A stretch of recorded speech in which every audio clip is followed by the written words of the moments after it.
어떤 율법교사가 일어나 예수를 시험하여 이르되 선생님 내가 무엇을 하여야 영생을 얻겠나이까. 예수께서 이르시되 율법에 무엇이라 기록되었으며 내가 어떻게 읽느냐. 대답하여 이르되 내 마음을 다하며 목숨을 다하며 힘을 다하며 뜻을 다하여 주 너의 하나님을 사랑하고 또한 내 이웃을 내 자신과 같이 사랑하라 하였나이다. 예수께서 이르시되 내 대답이 옳도다. 이를 행하라. 그러면 살리라. 아멘. 오늘은 너무나 중요한 말씀을 좀 드릴 텐데요. 우리가 원죄와 자범죄를 구분하라. 이런 주제로 말씀을 드릴까 합니다. 17세기 후반에 헨리 스쿠골이라는 목사가 있었는데 그분이 이런 책을 썼습니다. 결핵으로 28에 일찍 소천하셨거든요. 인간의 영혼 안에 있는 하나님의 생명이라는 주제로 그분이 책을 썼는데 미국과 영국의 그 감리교의 창시자이신 이 존 웨슬리 그리고 미국 영국의 역시 이 복음주의자이며 대각성 운동 창시자였던 조지 휘필드 이 두 분이 이 책을 읽고 나서 엄청난 고백을 했어요. 나는 성경을 매일 5시간 읽고 매일 수시간씩 기도하고 교회의 어떠한 일에도 다 참여하고 봉사했음에도 불구하고 여전히 나는 종교주의자였다. 신의 생명이 내 안에 없다는 것을 깨달았다는 거예요. 미국의 유명한 그 복음주의자이신 존 파이퍼 목사께서 이런 말을 했습니다. 하루 10시간씩 성경을 매일같이 묵상하고 무려 40년을 목회를 한 목사를 할지라도 하나님을 모를 수 있다는 겁니다. 하나님을 모른다는 얘기는 하나님의 성령이 이 안에 계신 걸 모른다는 거예요. 그냥 문자적으로 성경을 읽고 있다는 거죠. 한국의 유명한 이 복음주의 목사께서도 그런 간증을 하셨어요.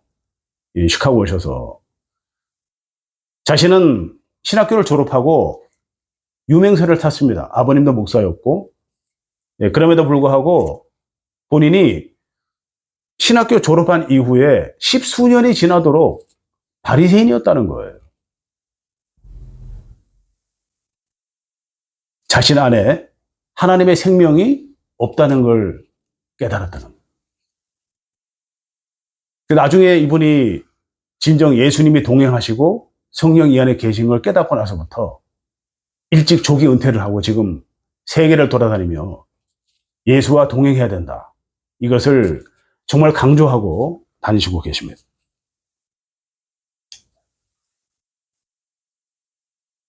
지금 제가 드린 말씀은 요한복음 5장 39절의 말씀을 분명히 각인시켜 드리려고 말씀드리는 거예요. 예수님께서 말씀하시기를 요한복음 5장 39절에 보면 너희가 성경을 통해서 영생을 얻을 줄 알고 안 된다는 얘기예요. 다시 말해서 영생을 얻을 줄 알고 상고하고 연구하거니와 이 성경은 나에 대한 증언서입니다. 제가 요즘 느끼는 게 어떤 게 있냐면 목회자들 많이 만나고 다니고 있거든요. 제가 이제 선교사 직분을 가지고 정말 열악한 교회들, 이 정말 부족한 교회들을 어떻게든 복음으로 세워주는 일을 제가 사명을 받고 다니면서 이제 목사님들과 대화를 나누고 있는데 수많은 지금 목회자들께서 이 확신이 없어요. 믿음이 없어요. 이분들은 한 교회의 리더란 말이죠. 그런데 그분들이 이 믿음이 없는 거예요. 제가 이제 어떤 확신 있는 얘기를 해드리면은 믿질 않아요. 그게 어떻게 이렇게 돼? 그런 일은 나도 해봤어. 되질 않아. 우리는 이 세상에 이제 희망이 없어. 시카고는 끝났어. 시카고를 떠나야 돼. 어디서 많이 듣던 소리죠, 여러분.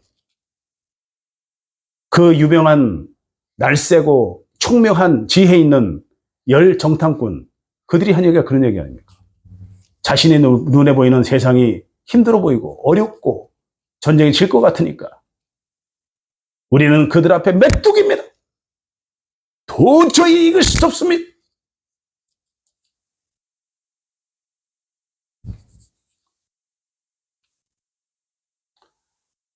이런 게 뭐냐면 여러분, 하나님의 생명이 들어오면 반대 얘기가 나온다는 거예요. 신의 생명이 이 안에 들어오면 두려움이 없어지면서 확신 있는 얘기가 나옵니다. 나는 할 수 없지만 하나님께서 다 하실 수 있다. 이렇게 바뀌게 됩니다. 그렇기 때문에 미래가 어떻게 바뀔지 모르고 어떤 일이 발생할지는 모르지만 우리는 자신 있게 이 신의 생명에 대해서 신의 생명과 동행하며 그것을 선포하는 것입니다. 어느 유명한 앵커가 이렇게 얘기했어요. 이름만 대면 다 아는 분인데, 저는 착하게 살거든요. 그러니까 하나님이 사랑이신데 저를 버리지 않을 거예요. 저 천국 갈 거예요. 그러자 어떤 청중이 또 이렇게 얘기합니다. 그럼요, 저도 착하게 살거든요. 법 없이도 살아요. 그러니까 천국 갈 거예요.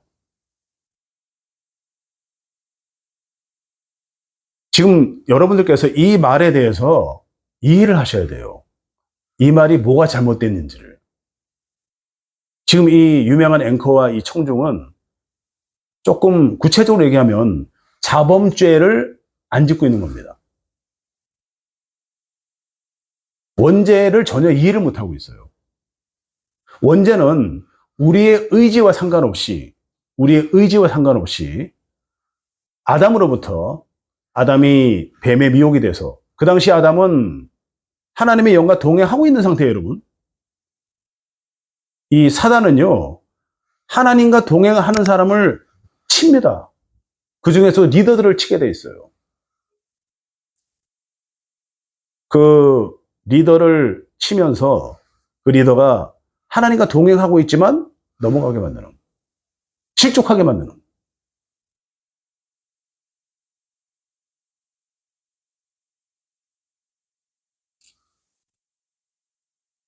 원죄는 하나님의 영이 선악과로 인해서 이 몸에서 나가버린 걸 말하는 거예요. 하나님과 인간의 관계가 단절된 걸 말하는 거예요. 그게 원죄가 되는 거예요. 그러니 원죄에 빠진 아담으로부터 난 모든 인간은 할 수 없이 원죄에 들어가 있는 거예요. 우리가 죄를 어떻게든 안 지려고 애를 쓰든 상관없이 이 헨리 스쿠글이 말한 하나님의 생명이 여기 들어오기 전까지는 우린 여전히 죄 가운데 있다. 이런 얘기가 되는 거예요. 그러니까 지금 앵커하고 이 청중이 말한 것은 하나님의 생명이 빠져나가는 그 원죄를 회복해야 되는데 거기에 대해서는 전혀 이해를 못하고 있는 거예요, 사실은.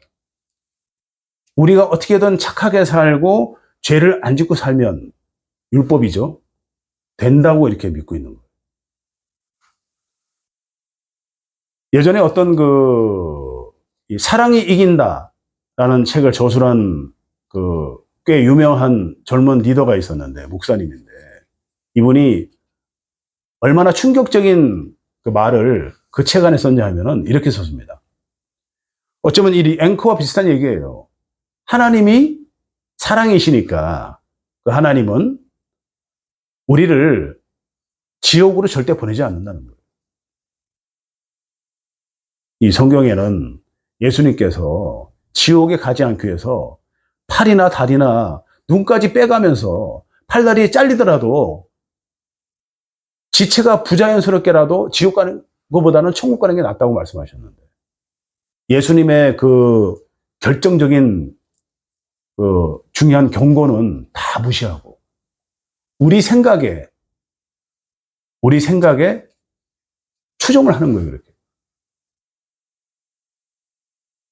나아만이 이 엘리사를 만날 때 내 생각에는 내가 장군인데 저 엘리사라는 선지자가 내 앞에 얼른 나와서 안수해주고 병을 고칠 줄 알았다. 문둥병을 고쳐줄 줄 알았다. 이 문둥병은 영적인 죄인을 얘기하는 거예요. 죽을 수밖에 없는 죄인. 우리가 우리 생각을 의지를 많이 하게 돼 있어요.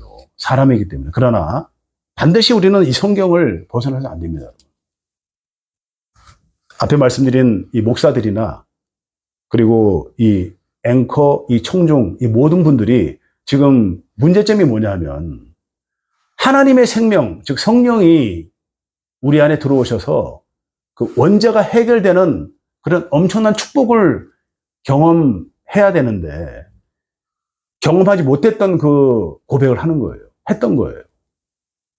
이 앵커와 청중은 아예 그걸 모르고 있고 신의 생명은 아예 겪어보지도 않고 모르고 있기 때문에 착하게 살면 된다. 이렇게 생각하는 것입니다. 우리가 원죄를 해결하기 위한 유일한 방법은 예수님을 통해서 성령이 들어오는 길 외에는 아무것도 없는 거예요. 단순히 예수를 믿는 것까지는 안 됩니다, 여러분. 왜냐하면 그 머리로 믿을 수 있거든요. 이게 머리로 믿고 이 마음으로 들어와야 되는 거예요. 마음으로. 구원의 정의는 그렇잖아요. 마음으로 믿어 의에 이르나니. 로마서 3장 20절에 보면은 율법은 죄를 깨닫게 해주시려고 만들어 주신 것이다.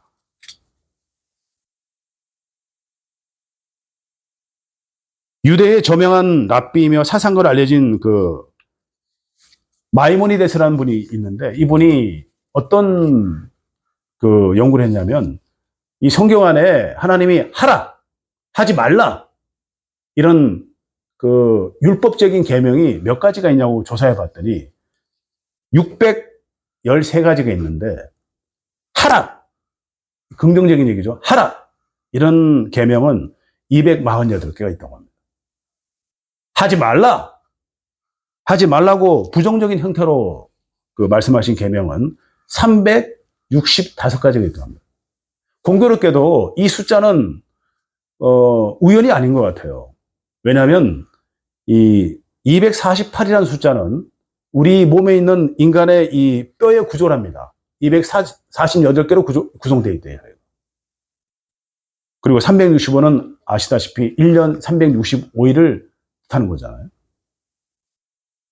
잠깐 예를 들어보면은 이 십계명을 포함해서 하라, 하지 말라고 한 그 계명을 좀 알아보면 하라! 그러면은 창세기 1장 28절에 생육하고 번성하라.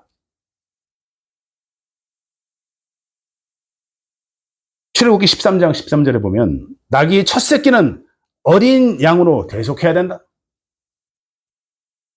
창세기 17장 10절에 보면 모든 유대인 남자는 할례를 받아야 한다. 하지 말라를 보면요. 출애굽기 20장 10절에 보면 하나님의 이름을 함부로 망령되게 부르지 마라. 창세기 32장 32절에 보면 환도뼈에 큰 힘줄을 먹어서는 안 된다.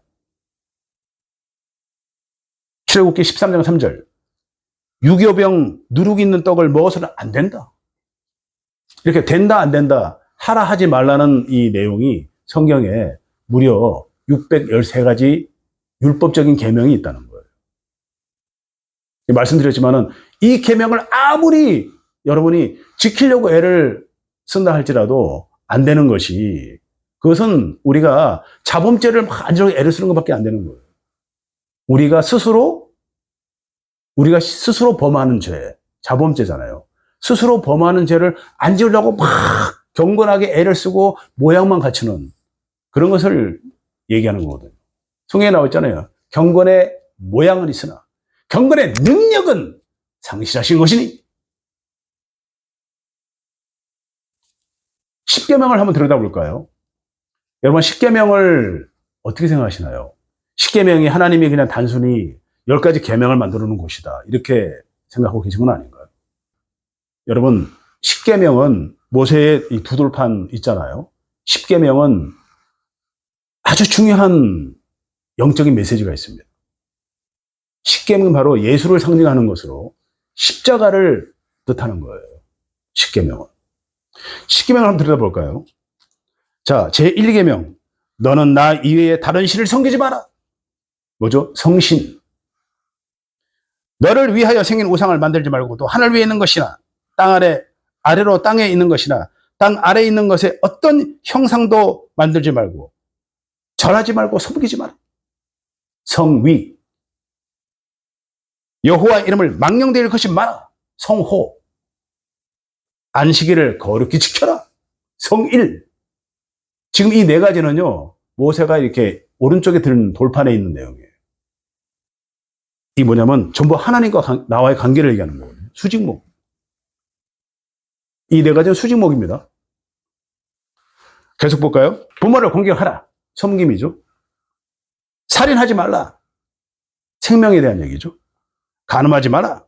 도덕적인 문제, 성문제. 도둑질하지 마라. 강도, 절도. 내 이웃에 대해서 거짓 증거하지 마라. 거짓말 하지 말라는 거죠. 내 이웃의 집을 탐내지 마라. 탐심. 이 6가지는 왼쪽에 있는 돌판에 쓴 내용인데요. 이게 수평목을 말하는 거예요. 내 이웃을 내 몸과 같이 사랑하라.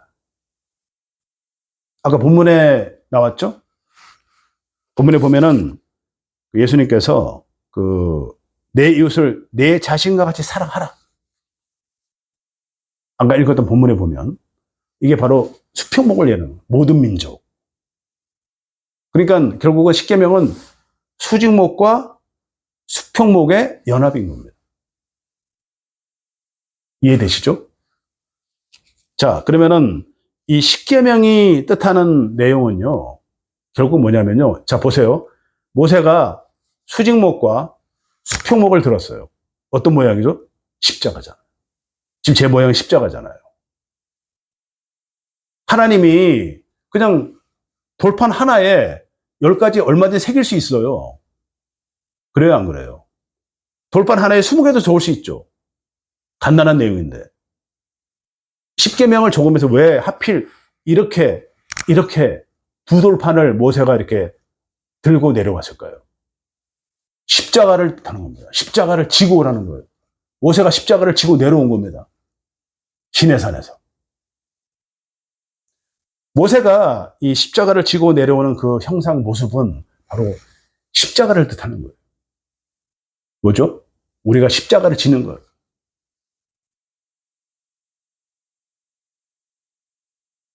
그러면 이제 우리가 보면은 이 십자가를 지고 가라는 게 그 뜻입니다.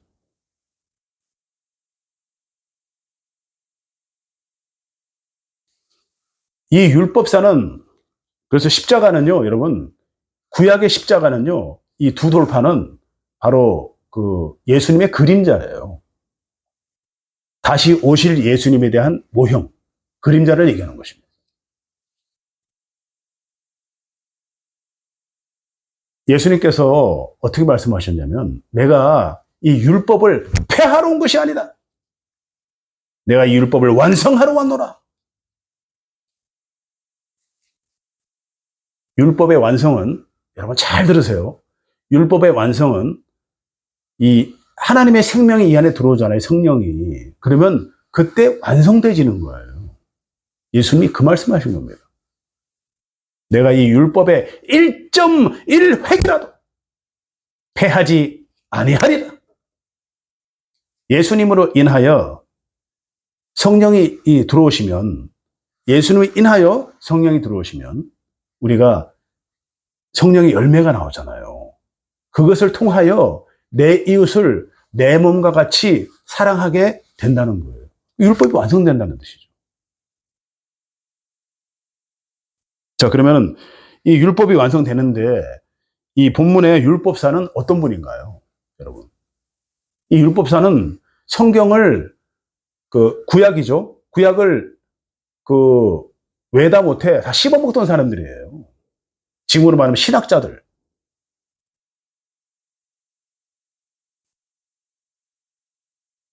이 율법사는 자신이 이 영생을 얻은 줄 알고 있는 거야. 그러니까 30세 초반에 예수님을 시험했죠. 비슷한 내용이 요한복음 3장에 나오죠. 니고데모. 니고데모는 당대 최고의 존경받는 랍비요. 공회원이고 가문 대대로 모태신앙이고 자신은 거듭난주라고 예수님을 찾아와 물어봤잖아요. 궁금하니까 이분이 진짜 메시아인가 아니면은 선지자인가 그런 어떤 의구심은 들더라도 궁금하기 때문에 물어보러 밤중에 찾아온 거예요. 영적으로는 어두운 상태에서. 예수님께서 뭐라 그래요? 청천벽력 같은 얘기를 했잖아요. 너 아직 거듭 안 났어. 거듭나야 돼. 네가 아무리 성경 구약을 달달달 외고 네가 지금 묵상하고 열심히 공부했다 하더라도 안 된다는 거야. 안 되는 거야.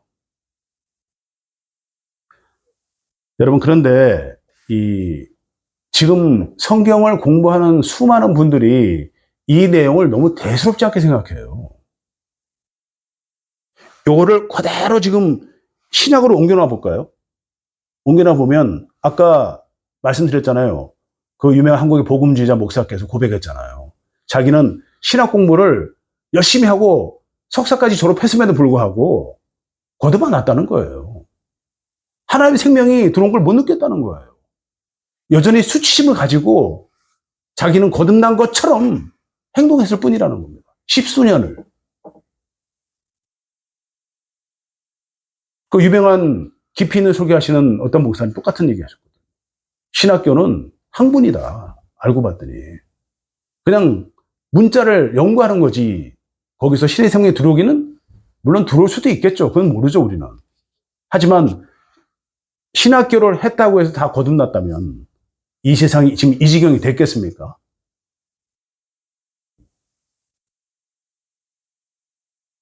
자, 여러분 이 대목에서 영국을 잘 들여다봐야 돼요. 영국에 지금 이 신학교를 졸업한 그리고 은퇴한 목사가 얼마나 많으며 지금 목사들이 줄 잡아서 30만 명은 될 거예요. 영국이. 지금 제가 영국을 말씀드리는 겁니다. 제가 보는 바로는 영국에서 한 10명만 확실히 하나님의 생명을 가지고 거듭났다면 지금 영국이 저 지경이 되지 않습니다. 뒤집어지게 돼 있어요, 영국이. 여전히 선교의 나라. 지금은 선교의 나라가 선교지가 됐단 말이죠. 한국은 어떨까요? 미국은 어때요? 제가 최근에 들은 얘기로는 미국이 지금 해마다 6,000개 교회가 지금 문 닫고 있답니다. 지금 십자가 있는 교회 중에서 많은 교회가 이슬람 사원으로 바뀌어 있대요. 그들이 사가지고, 무슬림들이. 겉은 교회 같은데 사실 교회가 아닌 거죠. 영국이 이미 그랬잖아요. 영국이 도서관으로 바뀌고, 카페로 바뀌고, 클럽으로 바뀌고, 나이트클럽, 관광지, 전시관. 영국에 지금 그 유명했던 성공회의 그 80% 이상이 성도 숫자가 20명도 채 안 된답니다. 교회는 1,000명 이상 들어가는 교회인데, 교회 자리는. 앉아있는 성도 수는 수십 명도 채 안 되는. 우리가 지금 영적으로 너무 그런 걸 쉽게 보고 있어요, 여러분. 심각한 문제거든요, 사실 이게. 하나님의 생명이 있고 없고의 차이인데 하나님의 생명이 없는 분들이 거의 다란 얘기예요. 미국은 안전한가요? 해마다 6,000개씩 없어지고 있는데 앞으로 한 20년 지나면요, 이건 제 얘기가 아니고 지금 그 전문가들이 분석한 통계에 따르면은 20년쯤 지나면은 지금 현재 미국에서 뭐 건성으로 믿든 종교주의자든 아니면은 신앙인이든 상관없이 믿는 숫자는 65%예요, 지금. 믿는다고 하는 사람이. 이 안에 거듭난 사람은 몇 프로일까요? 몇 프로일까요? 어떤 유명한 복음주의자가 얘기하기를 이 안에 2%만 거듭나도 그거는 엄청난 숫자라는 거예요. 나머지 다 종교주의라는 얘기예요. 종교적 열심은 있지만은 하나님의 생명이 없다는 얘기예요. 하나님의 생명이 들어와 보면 엄청난 폭발적인 그런 복음이 전해지게 돼 있다는 겁니다. 저도 그렇게 하고 있고요, 지금.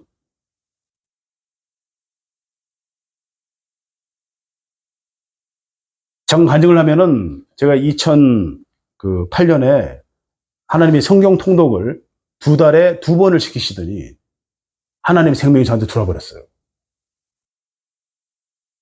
신의 생명이 이 안에 들어오면 어떤 일이 생기냐면, 첫째, 담대한 마음이 생겨요. 두려움이 없어지는. 그 신뢰가 바로 다윗이거든요. 1m 60밖에 안 되는 그 조그만 미소년이 하나님의 이름으로 저 골리앗을 쳐 죽일 수 있다고 말한 다음에 담대하게 나가서 쳐 죽여버리죠. 그 전에 어떤 일이 있었죠? 하나님이 내 마음에 합한 자니라, 그에게 기름을 부어라. 바로 사무엘을 통해서 기름을 이미 부어준 상태의 다윗이었어요. 그러니까 담대한 마음이 생기죠. 두려움이 없는 거예요. 과거에 내가 키가 작고 난 연약하고 그런 거 생각 안 하는 거예요. 오직 다윗은 하나님의 이름으로 나가는 겁니다.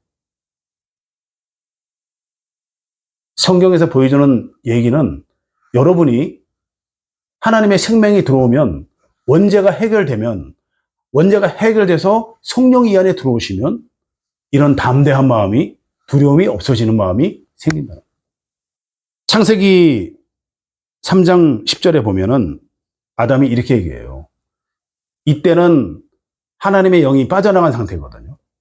선악과를 먹고 나서 내가 동산에서 하나님의 소리를 듣고 두려워하여 숨었나이다. 아담이 사실은 하나님을 두려워하지 않았거든요. 에덴 동산에서 하와와 같이 살면서 하나님과 같이 동행하며 살았잖아요. 하나님의 그 영이 이 안에 계시면 마음이 편해지고요. 그냥 우리가 단순한 안식이 아니라 영원한 안식이 생기는 거예요, 이 안에서. 근데 빠져나오고 나니까 두려워하여 숨었나이다. 율법사가요, 지금 본문에 보면 예수님한테 물어보잖아요. 30세 초반의 이 젊은 선지자 같은 분이 과연 영생에 대해서 알 수 있을까? 그런데 이제 이 예수님은 이미 율법사의 마음을 꿰뚫고 계시잖아요. 이게 어떤 뜻이죠? 사람은 사람의 속을 절대 모릅니다. 왜냐하면 우리는 육에 속해 있기 때문에 그래요. 그렇기 때문에 하나님은 다윗을 내 마음에 합한 자, 저 소년이 내 마음에 합한 자야.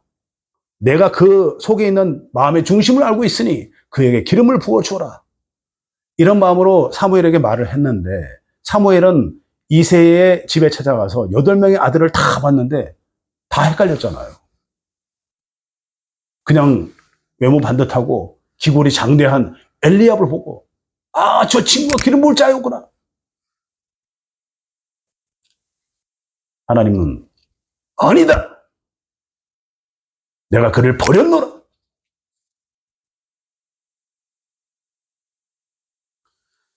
이 율법사가 예수님한테 물어보잖아요. 선생님이여, 내가 무엇을 하여야 영생을 얻겠나이까? 이 율법사는 자기는 이미 구약을 다 씹어먹은 사람이기 때문에 이 영생을 얻는 방법을 알고 있는 걸로 착각하고 있는 거예요. 영상을 보신 분 중에서 성경을 깊이 있게 공부하고 계신 분은 어쩌면 학문적으로 성경을 열심히 신학을 하고 뭐 석사 박사를 받는 그것이 다가 아니라는 것을 깨닫고 계셔야 돼요. 이런 율법사처럼 착각하고 있을 수 있다는 거예요. 근데 예수님은 영이시기 때문에, 육으로 오셨지만 영이잖아요. 삼위일체. 그러니까 뭐예요? 이 율법사의 마음을 깨닫고 있잖아요. 사람은 사람의 마음속을 모르지만, 아까 사무엘처럼, 사무엘은 여전히 육에 속해 있기 때문에 사람을 마음속을 모르는 거예요. 거듭났는지 안 거듭났는지, 하나님의 영이 있는지 없는지. 그런데 이 예수님은 사람의 중심을 알잖아요. 우리는 10길 물속은 알아도 한 사람의 마음속은 모른다는 속담이 있듯이, 예수님은 그 율법사의 마음을 다 깨뚫고 오히려 반문하시잖아요. 그러면 성경에 뭐라고 돼 있더냐? 근데 이 율법사는 아주 자랑스럽게 당당하게 얘기를 하죠. 너무 잘 알고 있기 때문에, 말 자체는. 학문적으로 성경은 엄청나게 꿰고 있는 거야. 지식적으로. 이걸로 알고 있는 거예요. 여기는 모르지만. 이 안에서 몰랐던 게 사실은. 니고데모처럼. 자, 이거 보세요. 이 본문이 중요한 내용입니다. 27절에 보면 대답하여 이르되 내 마음을 다하고, 뭐죠? 마음에 뭐가 있죠? 심장이 있잖아요. 심장이 다한다는 건 뭐예요? 죽을 때까지 이 뜻입니다. 두 번째, 목숨을 다하고, 순교죠? 이것도 죽을 때까지. 힘을 다하고, 힘이 뭐죠? 기력이잖아요, 기력이. 기력이 없어지면 어떻게 됩니까? 죽잖아요. 그리고 뜻을 다하여, 의가 소진될 때까지. 결국 이 네 가지가 다 죽을 때까지 이 뜻입니다. 죽을 때까지 죽기 살기로 하나님을 사랑하라. 수직목이죠. 그렇죠? 수직목. 아까 십계명처럼 하나님과 관계를 끝까지 사랑하라는 겁니다. 그리고 내 이웃을 내 자신과 같이 사랑하라 하셨나이다. 이웃사랑이죠. 십계명의 6가지 이웃사랑, 수평목. 근데 이 성경에서는 이 대목에서 십자가를 이미 말씀하시고 계셨어요. 예수님을. 이 십자가는 아까 말씀드렸지만 예수님의 모형이죠. 그런데 이 율법사는 전혀 그걸 몰랐던 거예요.